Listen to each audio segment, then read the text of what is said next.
And welcome back, disc golf fans, to the 2023 Pdga Professional Disc Golf World Championships presented by LL Bean. Excited to be out here for the final 6 holes of a rainy first day. Moved into the second day now, actually. And I'm Nathan Queen, again joined by Andrew Fish. Yeah, you see our weather report there, and that seems pretty accurate. We're going to come back out on Thursday morning to complete this round 1. You see Aaron Gossage putting together a pretty decent round so far through 12 holes. Niklas Anttila, Calvin Heimburg, and Simon Lizotte not far behind. Thank you so much for bearing with us as we kind of deal with whatever the weather and whatever the darkness allowed us to do here on day 1 of 2023 Pro Worlds. Yeah, pretty tricky stuff there as we get into hole 13. What do we have, Fish? Hole 13 is 570 feet, a par 4. Turns right pretty severely following this road. Any shot that gets to the bridge is huge, and then there's a tunnel for about the last 120 feet. I think counterclockwise spin, righty forehand, is probably the best way to solve the problem. But a turnover shot can also work. And Calvin with a fortunate kick after providing his very correct commentary there. Gonna be in the middle, might be in position to get up and down for a birdie. Just a pretty difficult shot. And Simon hoping for some help. That inside gap likely has cut off his angle to try to attack the basket.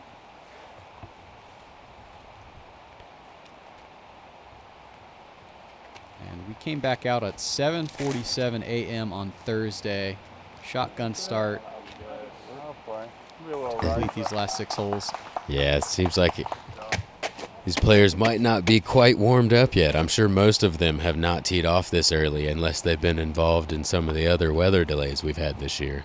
And significantly colder on Thursday morning. Something in the low 50s. You see everybody's bundled up in some long sleeves and long pants.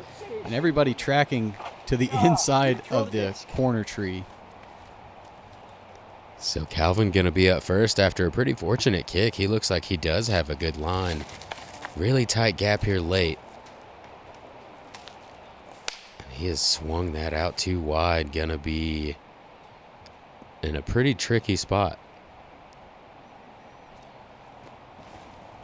Yeah, I think it's very critical to be attacking the tunnel on your second shot because it's not automatic even if you are only 150 feet out squared up with it. As many roots as there are, you can't play the ground. As Simon, he's going up over top here. Trying to play for the crash shot and does so. Yeah. Holy cow. He's crashed into circle 1, looking at an easy birdie after what seemed to be certain par or worse. Yeah, I said angle cutoff. I guess I didn't look up. Niklas, steep Anheuser release and wow. gets down the tunnel. That's an incredible scramble shot from a very pinched angle.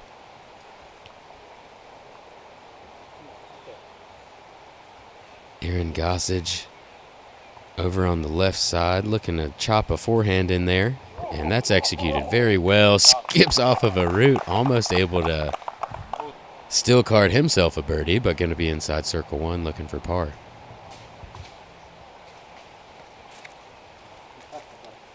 And Vinny from Nowheresville makes some forward progress, but it is thick on the left side still.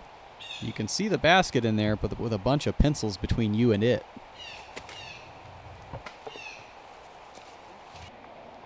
Yeah, Calvin just kind of pitching his way through. He's now going to still have a little bit of a putt for bogey. Niklas looking for the birdie with a great second shot and connects with a nice putt as well. Confident, move to 7 under. Birds waking up with us. Yeah, the Blue Jays hate that for some reason.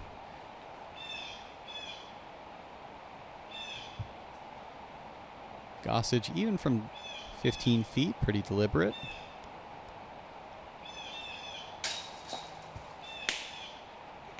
And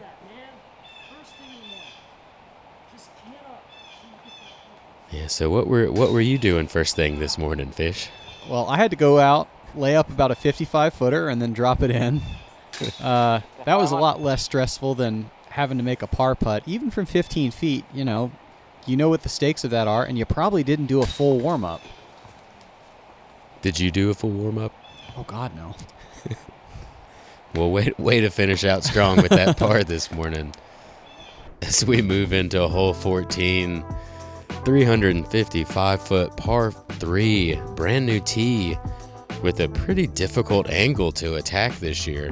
I think righty backhand with a neutral to slightly stable stability is going to be the best play. Get that late turn and flat. Forehand plays as well, but the gaps get a little bit tighter with that angle release. He was definitely trying to go left of that first tree and traveled way farther than anybody expected. Yeah, pretty good fight. That right side is the part that I don't want to mess with. I'd rather hyzer out late and be level with the basket at least. Niklas so good at this driven, late turning fairway shot. Yeah, that is the line that you want to hit. Pretty uphill here. So you see him still coming up just a bit short, but going to have a good birdie look. Yeah, 355. Going to play over 400. And Calvin, as called, is too low. He tags one tree on the corner. From what I saw, this hole was the hardest to get yourself a look at birdie. Only 42% in Circle 2 in regulation. Only 8% of the entire field of the A pool getting into Circle 1 in regulation. Yeah, difficult to reach. And Gossage having a difficult morning so far. See if he can get a nice scramble back on track here.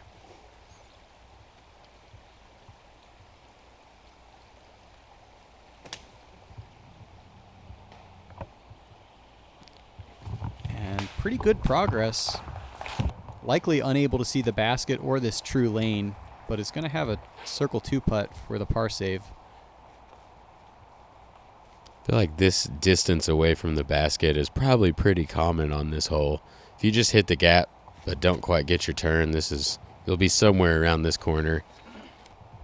Try to pitch up for a 3. Got 2 players, one off to the left and then Simon here off to the right, just kind of off in nowhere. Literally hit the one freaking twig I was aiming for you.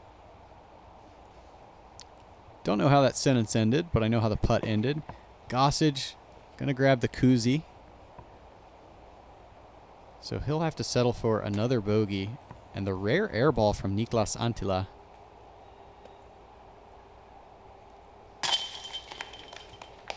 Simon able to come out, starting birdie par. Par's a pretty good score on this hole. Like you said, difficult time to get in to Circle 1 or even Circle 2, really. I like the change, though. Yeah, I don't think that we as a field quite understand it yet. Like, nobody's complaining about the hole, but we don't know exactly how to attack it yet. Whether it's a fairway or a distance driver, whether it's counterclockwise spin or clockwise spin. So perhaps these guys are going to change their approach a little bit or change their disc selection in round 3. Hole 15, 400 feet, a par 3. Must clear this rock wall to get into an island. Drop zone if you don't do that, or optional spot a foul if you have crossed somewhere. Slopes down to the left, and the fairway also bends to the left. Likely to see fairway drivers thrown backhand. And another early release here, this time with the backhand instead of the forehand. Going to be out of bounds and at the drop zone, which it's fairly simple to get up and down from the drop zone. It's a blind shot, so still not easy, but definitely forable from there.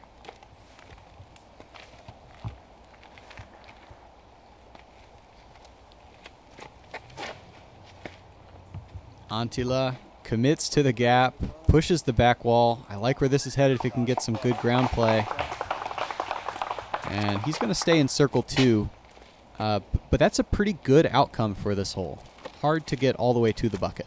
Yeah, not too bad. They do make that a bit of a scary putt for you and leave you a gap to get through behind the basket if you end up running that long. Heimburg following suit. And the tree love to circle's edge.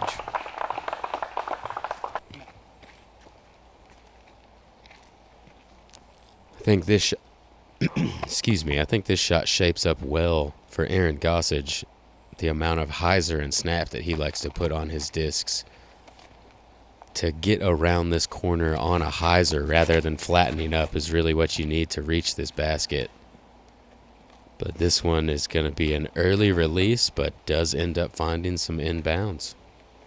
Yeah, he kind of needed a break after the last two holes. Let's see if that'll result in some positive momentum.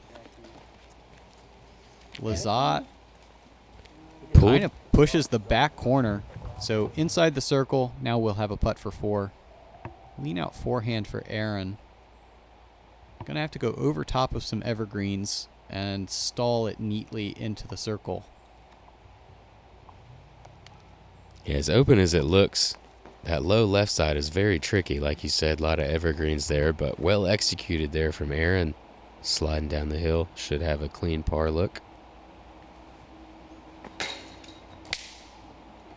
And you could tell he knew it about halfway there. He didn't quite have the pace on it.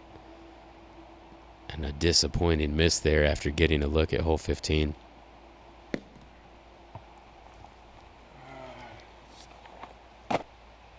And very different card than we saw in round 1 for the first 12 holes.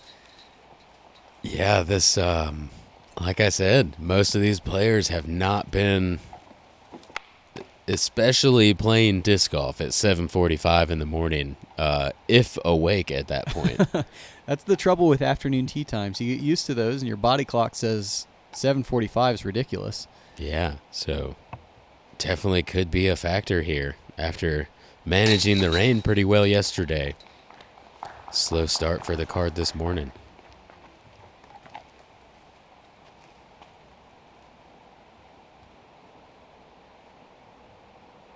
Now, 14 and 15 did play as, I believe, the two hardest par 3s on Brewster Ridge in round 1.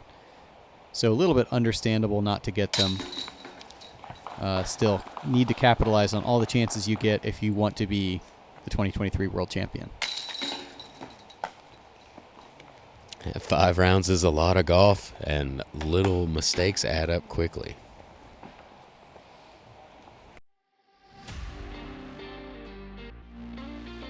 My favorite flavor of Double G Craft Jerky, easy choice, the teriyaki.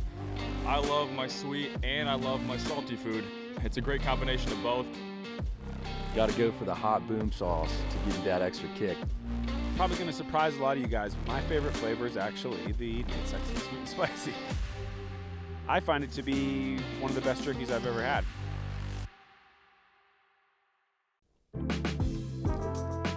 Hole 16, 385-foot par 3, quite a bit downhill with an OB rock wall all the way down the left side. We'll most likely see flights to the left of this gap with some forehands. It is a little bit more open than it's been in past years. You might see a backhand turnover down the gap that the drone flew. Yeah, forehand, I think the best way to fade away from the out of bounds and test the clean gap through the side door. Backhand can work, but you're fighting a few more trees along the way.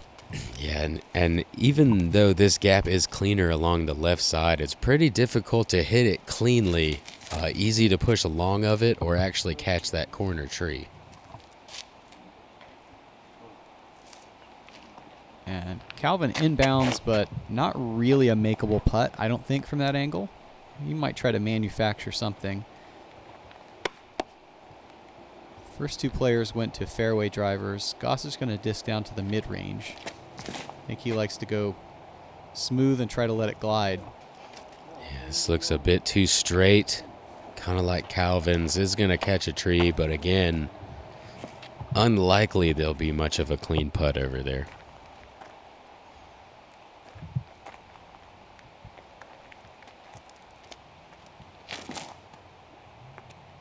And Lizotte, this is pretty good if it'll catch up right now. And with the stump's help, that is backside of circle 1. Yeah, and backside is actually a bit cleaner than pin height. You really would rather be short or long of this one. Pin height is more stuff in the way than you'd usually see in circle 1.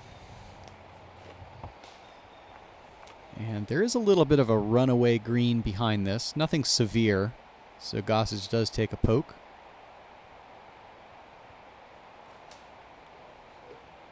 And Calvin has been running almost everything chain high. This one doesn't even try. Yeah, we couldn't see it, but I'm sure that was an impressive gap that Calvin just hit. As Simon is able to bounce back a bit from a rough hole 15, he's going to card a birdie on 16. And 50 points, I think. That's what it looked like. Anttila with another miss. This one high. And confident, maybe even angry putt from Aaron Gossage. Yeah, but well needed. Had a little bit of a rough start on the green the first couple holes. Needed a strong, solid putt. Hole 17, the easiest on the course, 545 feet, following this gravel road. Throw a straight shot that pushes through this gap and moves a little bit left. There is a drop off to the left, but pretty easy to get yourself even a jump putt up to the green that does have some out of bounds to the left side of it, and you need to be in the gap. Anything outside of that at the green is going to be pretty cluttered. Yeah, going to be one of, if not the easiest hole on the course. And skirting through the central island of trees is Simon Lizotte. May have a funny angle from there. Yeah, could have done without that little rollout to the right. Maybe too pinched off for a forehand, but a little too much angle for a mid-range. We'll see, or for a turnover. We'll see what he does there. Niklas a bit early on the corner, but gets a kick off to the right. We'll see how pinched off that little grouping of trees has him. Heimburg, this looks like Toro. He's trying to throw slow and gets caught up on the inside corner. That it doesn't take birdie out of play. He's actually got a better lie than either Simon or Niklas, I think.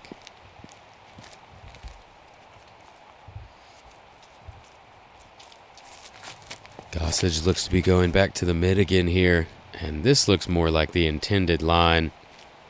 Yep. Does fade right in front of that grouping, and he should have a nice little putter-up shot from there. We found where the water moves from yesterday. Yeah, I reckon. Can hardly hear anything else right now. Calvin with one gap to hit. And he does go a little bit long. We'll see what he can manufacture. He's a tall guy with a big stretch. Oh boy.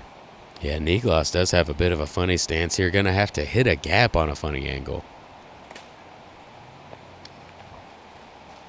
You know how in like diving or gymnastics, the trick you choose and get awarded points for isn't just execution, it's like the difficulty of the trick? Like, Niklas did pretty darn good there from a very tough position. He definitely got some difficulty points. Some branches just there to slow him down. As Gossage showing you why it's important to be in the middle. Oh, and Simon almost finds a small gap, but instead finds a small tree. Yeah, cool little air bounce attempt. And now a driver from, I don't know, 125 feet. And makes it work. Yeah, I guess he just needed something stable enough to come out. Only was going to hit a gap on a almost vertical angle. Long putt attempt from Anttila, but keeping that par train rolling. Calvin Heimburg does find a window to putt through.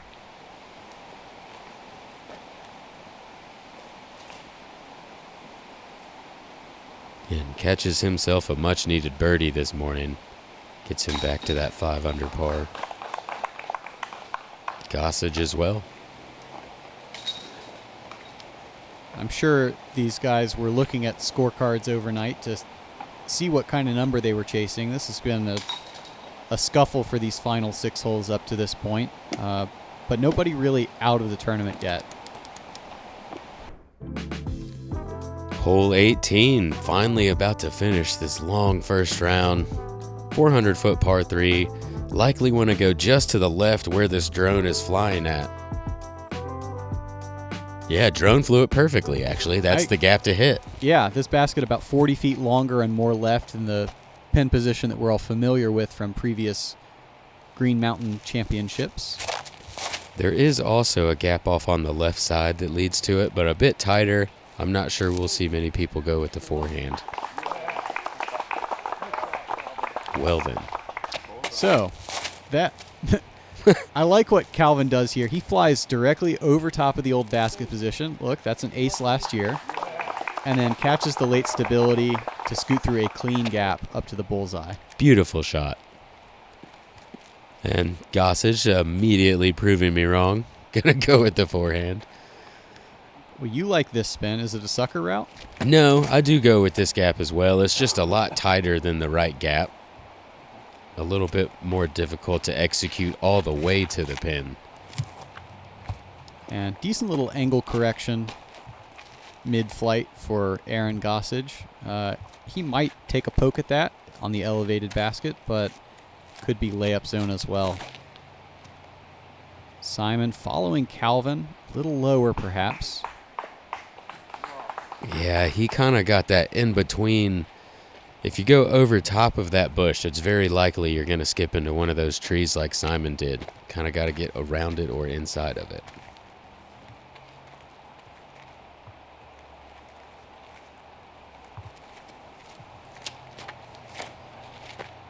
Niklas, very overstable disc, thrown on Anheuser, trying to follow those two.